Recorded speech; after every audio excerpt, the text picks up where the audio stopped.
One of the coping mechanisms that we give our students is something that I call the magic circle. It's basically about spatial anchoring. It's called the circle of excellence. Like the anchoring that we taught the students, making a physical anchor, and if you didn't see the video on setting physical anchors, you can watch that. But we had the students set and stack anchors on their wrists. What this does is it sets an anchor into a space. And the great thing about this space is it can go anywhere with them because it's a magic circle.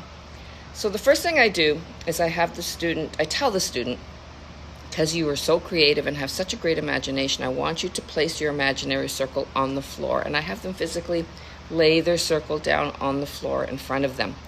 And then I have them recall a memory that has a very positive feeling, a wonderful memory or moment or experience that they can recall. And I have them amp up all the submodalities to that memory. So I want them to see the things that they saw, hear the things that they heard. If there's smells associated with them, have them recall that wonderful feeling. Sometimes they need extra help. They'll just see it and maybe hear it. It could be at an amusement park on a favorite ride or at a restaurant with their family for a special occasion. So I will ask them things to help them fill in the details, like, is it daytime? Is it nighttime? Is it light and bright, or is it dark? Is it cold? Is it warm? All the different things around them. Are you hearing things? Who's with you? Are their family? Are their friends? Can you hear their voices? Help them fill in all of those submodalities, all those senses, the sensory things that they recall from that moment. Once they're recalling all of that and amping it up and feeling really, really good, then I have them step into their circle, and they're going to anchor those feelings into their circle. Before that feeling starts to fade away, we have them step back out of the circle.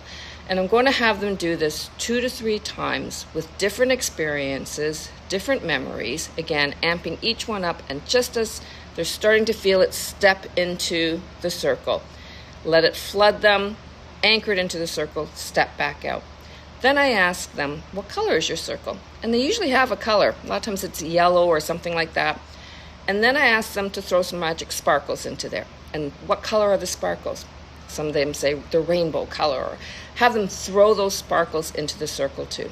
So then when you're ready to really set that final anchor with all those 3 positive feelings in there, have them step in, and then I tell them, and that yellow light is shining up from the circle, completely engulfing you. And the sparkles, those colored sparkles, are swirling all up around you, really amping up that wonderful glowing feeling.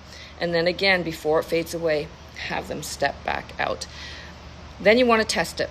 So have them think about that unpleasant thing or feeling or conflict or whatever the challenge is. Have them get into that state, and then step into their magic circle. And the anchor in the circle should then revivify all those positive feelings, the colors, the sparkles, everything. Pump it up for them too. It feels great. Feel that color coming over and covering your whole body and feeling wonderful. Have them step back out. When they're done, this is your magic circle. You can fold it back up. Put it in your imaginary pocket so that it is with you at all times. And always remember, whenever things are feeling tough or it doesn't feel good, I remind them, let's pull out the magic circle. And then that's what they do. They take it out, throw it on the floor, step into it, feel all those wonderful feelings. When they're really young, I've had in my primary grades, have them paint a picture of their circle. And we will add the colored sparkles in there for whatever their sparkle colors were for them. They paint their circle, whatever color was important to them. And then I have them draw pictures of their favorite memories that they've put into that. And that becomes a visual reference for them too of their magic circle. So go and set your magic circle and keep it in your pocket, because it can go with you anywhere that you go.